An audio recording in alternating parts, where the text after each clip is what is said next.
The New York Times Book Review dubbed it, quote, a book. Newsweek hailed the author as a woman who's done things and then wrote about them. And Publishers Clearinghouse has declared that this celebrated scribe may, quote, already be a winner. Wow. I speak of Anna David's 14th memoir, Falling for Me, How I Hung Curtains, Learned to Cook, Traveled to Seville, and Fell in Love. I love you, Anna, but I'm a little memoired out at this point. So as a result, we're going to go to the Red Eye Robots so they might conduct the interview that I have no interest in doing. I am going to cry. No, you're not. Hello, Anna. Love the boots you're wearing, girlfriend. With regards to the title, am I to imply that you ended up falling in love with yourself? And, if so, how is the sex? Now, this question, Comes a up. robot comes up. No, a robot may be asking it, but I know the writer. I can sense the origin. And I'm not going to give you anything titillating. I'm sorry. Half titillating? Nothing there. The book's about you falling in love with yourself. The book is about coming to accept myself. I am actually going to try to be serious as I talk to a robot. All right. It is about sort of how the whole world tells you you must, if you are single, there's something terribly wrong with you, and how I really bought into that whole thing, and then I basically came to accept the fact that I am still single because that is exactly where I'm meant to be, and screw all those smug marrieds. Yeah, okay. And it's getting great reviews, and I think our robot has another question. Hi, Anna, it's me. Robot Steve. Still upset about how our last date ended, but whatever. Bygones. Am I right? Anywho, as an android I am unable to process the idea of narcissism. Can you explain? You write about that a lot. I do not write about that a lot. And by the way, this is my first memoir. I know math is not your strong suit. I've written 2 novels. That is actually different than a memoir. We don't know the difference. No, this is an education lesson. I don't know what a robotic clef is. Maybe that was that. I don't know. I had mine removed. Yeah, I'm amazed you knew that word. Thank you. No, it is getting great reviews, and it is my first and only I always think memoir. that Party Girl is a memoir, but it's a book of fiction. It's a robotic clef. It is called a novel. That is a new word for the table. All right, next question, please, robot.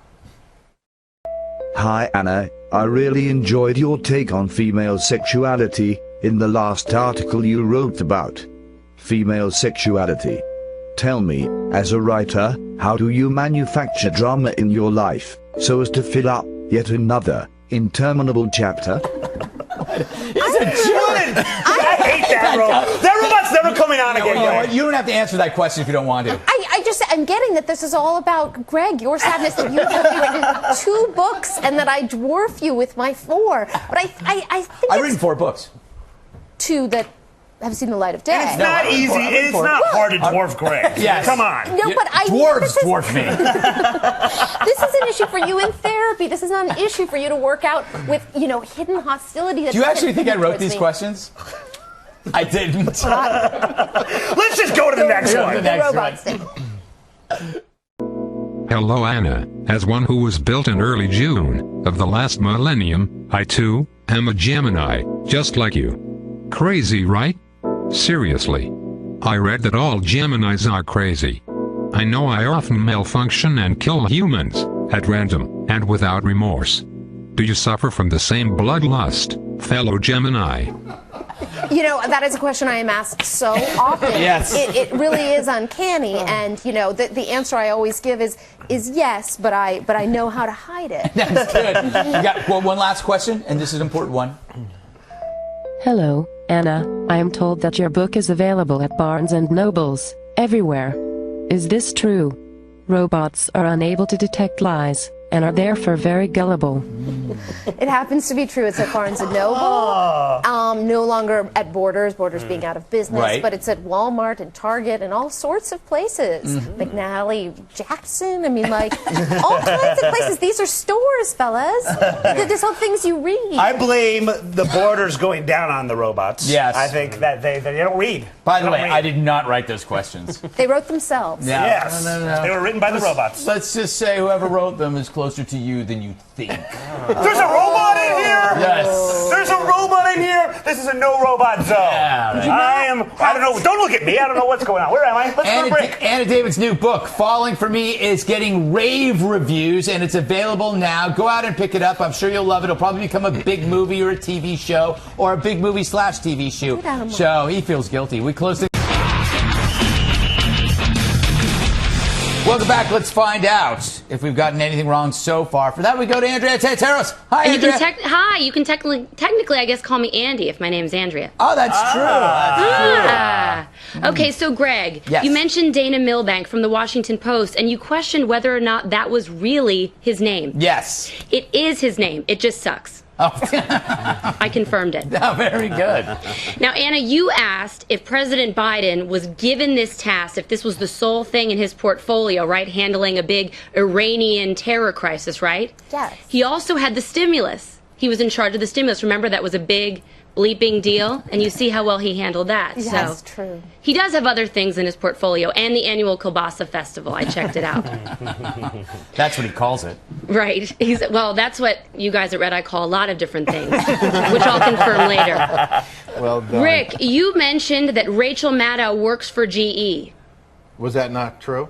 Technically, she works for Comcast now. Remember? Oh, after good the point. merger. Good point. Yeah, you know, I'm a stickler. Can we rewind the tape? And No, because start I don't over? want to see her face again side by side with Bill Maher.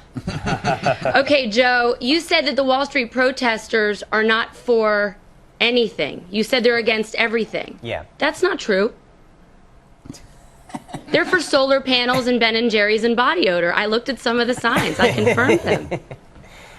Perhaps I was remiss.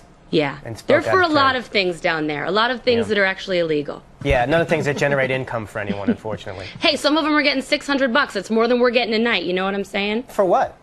For being here. No, for being there. For being here. Who?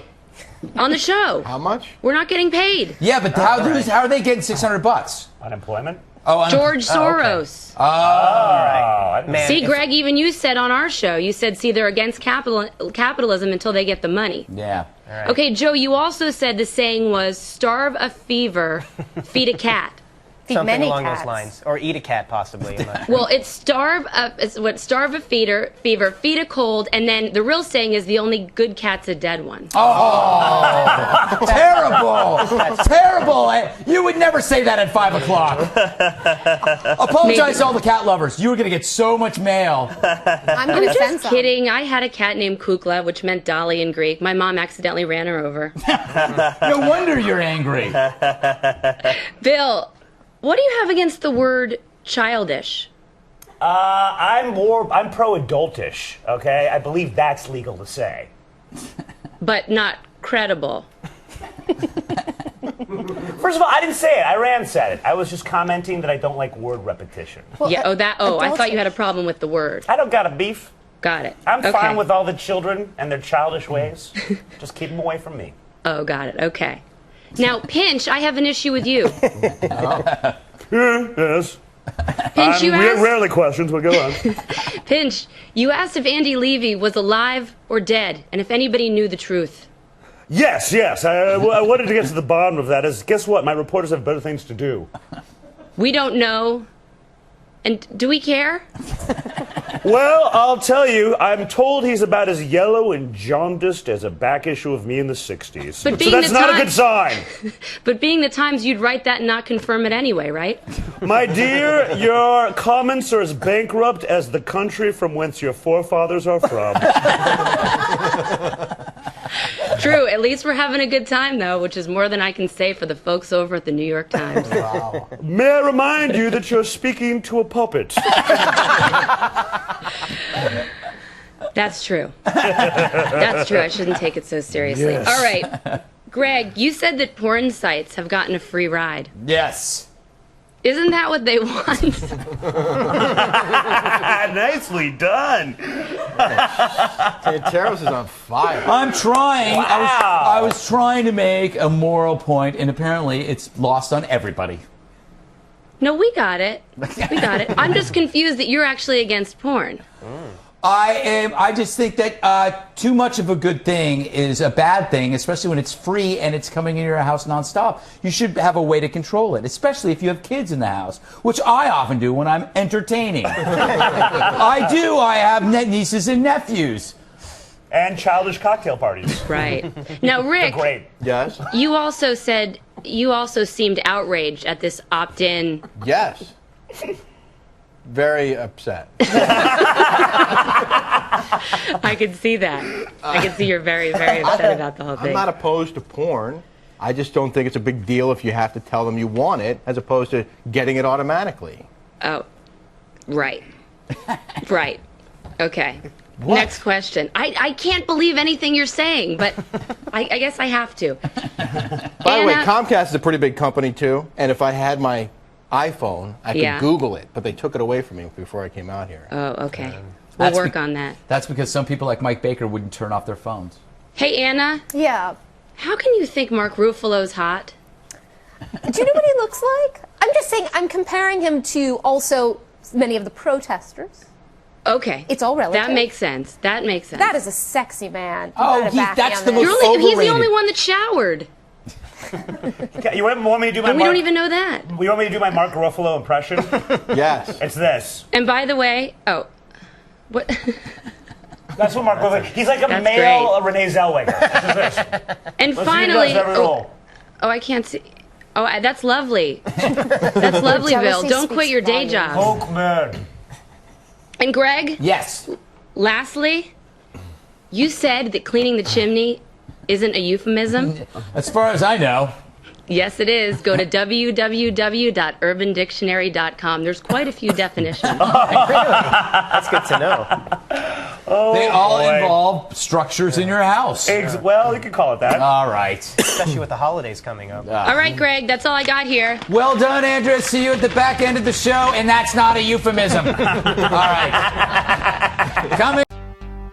That does it for today's adventure. If you're new here, please subscribe. Take it one step further and ring that notification bell. And if you enjoyed today's video, please give it a big old like and a thumbs up. It lets me know you care. I'll see you in the next video. Right on.